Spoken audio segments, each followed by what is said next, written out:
సోదర సోదరి మనందరికీ జై భీమ్. ఈ వర్గీకరణలో 30 సంవత్సరాల నుంచి మన తరపున మన గొంతుక మందకృష్ణ మాదిగ గారు 30 సంవత్సరాల నుంచి పోరాటం చేస్తూనే ఉన్నారు. అలుపెరగని పోరాటం చేస్తున్నారు.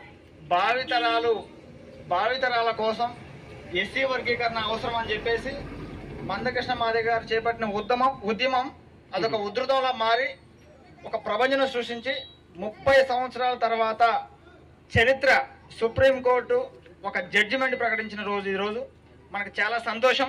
జై భీమ్. ఈ సందర్భంగా మనం చాలా అదృష్టవంతులం.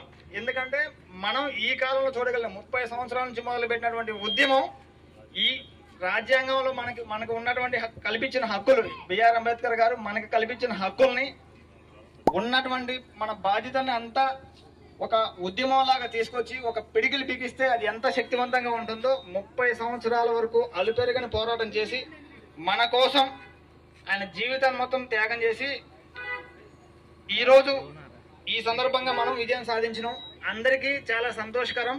ఏబిసిడి వర్గీకరణ చరిత్రలో మర్చిపోలేని రోజు. అందరికీ జై భీమ్. మందకృష్ణ మాదిగ గారికి ప్రత్యేకంగా మనందరం జీవితాంతం రుణపడి ఉంటాం.